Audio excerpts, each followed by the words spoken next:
എന്തൊക്കെയാണ് പുതിയ മുഖങ്ങളാണ് വന്നിരിക്കുന്നത്?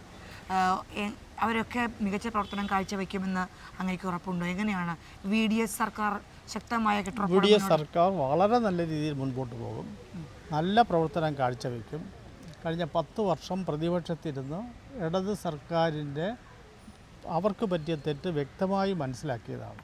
അപ്പോൾ വ്യക്തമായ ഒരു ഐഡിയയോടുകൂടിയാണ് ഇത്തവണ VDS സർക്കാർ അധികാരത്തിൽ വന്നിരിക്കുന്നത്. ഒരു സംശയവും ആർക്കും വേണ്ട, വളരെ ഭംഗിയായിട്ട് മുൻപോട്ട് പോകും. ഒരു മുൻ സ്പീക്കർ എന്നുള്ള നിലയിൽ ചോദിക്കുകയാണ്, തിരുവഞ്ചൂരാണ് ഇത്തവണ സ്പീക്കർ. എങ്ങനെയാണ്? അദ്ദേഹം ഒരു മുതിർന്ന നേതാവാണ്. തിരുവഞ്ചൂർ ഈ സഭയിലുള്ളതിൽ വളരെ മുതിർന്ന നേതാവാണ്. അദ്ദേഹം വളരെ നിയമസഭാ നടപടിക്രമങ്ങൾ ശരിക്കും അറിയാവുന്ന ഒരു നേതാവാണ്. അതുകൊണ്ട് വളരെ ഭംഗിയായി അദ്ദേഹത്തിന് കൊണ്ടുപോകാം. ഒരു മുൻ സ്പീക്കർ നിയമസഭാ സാമാജികനായി സഭയിലുണ്ട്. ഞാൻ മാത്രമേ മുൻ സ്പീക്കറായിട്ടുള്ളൂ. അതാണ് ഒരു പ്രത്യേകത കൂടിയാണ് ഈ സഭയുടെ. തിരുവഞ്ചൂർ രാധാകൃഷ്ണൻ മുതിർന്ന നേതാവ് സ്പീക്കറായിരിക്കുമ്പോൾ മുൻ സ്പീക്കറായിരുന്ന ആൾ ആ സഭയിൽ തന്നെ നിയമസഭ MLA ആയിട്ടുണ്ട്. അപ്പോൾ ഒരു മന്ത്രിയായിരുന്നെങ്കിൽ മന്ത്രിയായി ശോഭിക്കാമായിരുന്നു. എന്നാലും ആ ഒരു പ്രവർത്തനങ്ങൾ മികച്ച രീതിയിൽ മുന്നോട്ട് പോകും എന്ന് തന്നെയാണ്. വേണ്ട നിർദ്ദേശങ്ങൾ അദ്ദേഹത്തിനും അദ്ദേഹം ആദ്യമായിട്ട് സ്പീക്കറാവുകയാണ്. എന്നാലും അദ്ദേഹത്തിന് ഒന്നും ചോദിച്ച് മനസ്സിലാക്കേണ്ടി വരില്ല. എന്തെങ്കിലും പ്രത്യേക കാര്യം വല്ല എന്നോട് ചോദിച്ചാൽ ഞാനത് പറഞ്ഞു കൊടുക്കുകയും ചെയ്യും.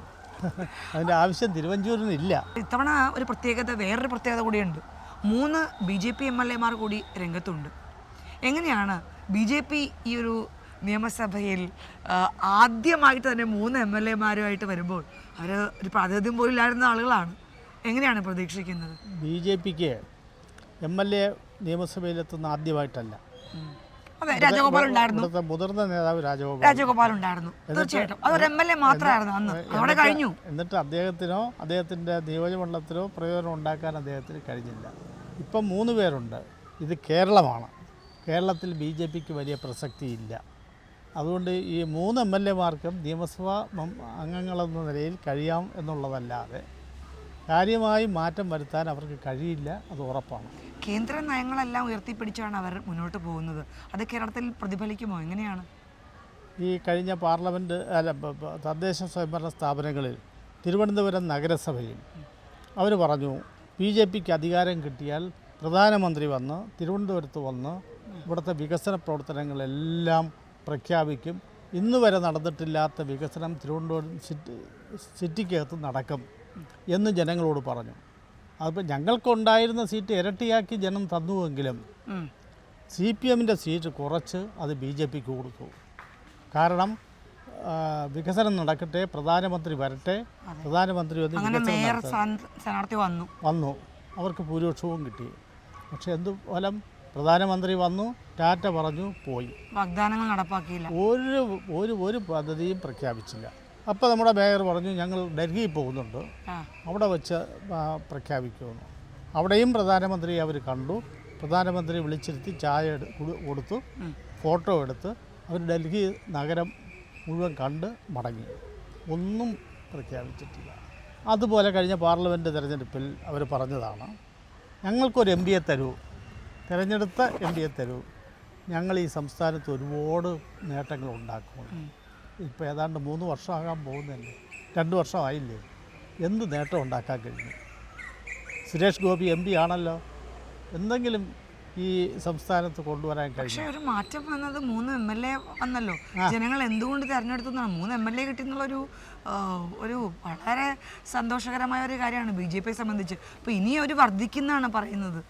അവർ കഴിഞ്ഞ തെരഞ്ഞെടുപ്പിലും അധികാരം പറഞ്ഞു.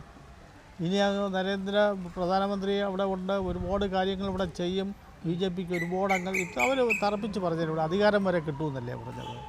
ഇത് കേരളമാണ്. BJP അങ്ങനെ കേരളത്തിൽ അധികാരത്തിൽ വരില്ല. ഇല്ലല്ല, അവർക്ക് അങ്ങനെ കൂടുതൽ വരുത്താൻ കഴിയില്ല. BJP പച്ച പിടിക്കുന്ന ഒരു സംസ്ഥാനമല്ല കേരളം. എത്രയോ വർഷമായിട്ട് അവർ ശ്രമിക്കുന്നു. ഇത്തവണ താങ്കളെ പോലുള്ള മുതിർന്ന നേതാക്കൾ സഭയിലുണ്ട്. മുൻപ് പറഞ്ഞ പോലെ തിരുവഞ്ചൂരുണ്ട്, താങ്കളുണ്ട്, ജി സുധാകരനുണ്ട്, പ്രോട്ടോം സ്പീക്കറാണ്. അപ്പോൾ ജി സുധാകരൻ LDF നിന്ന് ഇങ്ങോട്ട് വന്നു. അപ്പോൾ ഒരു ശക്തമായ വളരെ മുതിർന്ന നേതാക്കളെല്ലാം ഉണ്ട്. തൊട്ട് താഴെ കുഞ്ഞാലിക്കുട്ടി, ഇത്രയും പരിചയമുള്ള അദ്ദേഹമുണ്ട്. എല്ലാവരും കൂടി ചേർന്ന് പുതിയ MLA മുഖങ്ങൾ ധാരാളമുണ്ട്. ഇത്തവണ 102 സീറ്റല്ലേ, അതെ കൂടുതലും പുതുമുഖങ്ങളാണ്. ആണ്. നിർത്തിയ സ്ഥാനാർത്ഥി അഭിജിത്ത് അടക്കം ജയിച്ചു വന്നിരിക്കുകയാണ്. അവർക്കൊക്കെ നൽകാൻ കഴിയുന്ന സന്ദേശങ്ങൾ എന്തൊക്കെയാണ്? നിയമസഭാ നടപടികൾ നല്ലവണ്ണം പഠിക്കുക. നിയമസഭയിൽ പരമാവധി നിയമസഭാ സമ്മേളനം നടക്കുമ്പോൾ ഇരിക്കാൻ ശ്രമിക്കുക. ഉണ്ടാകണം.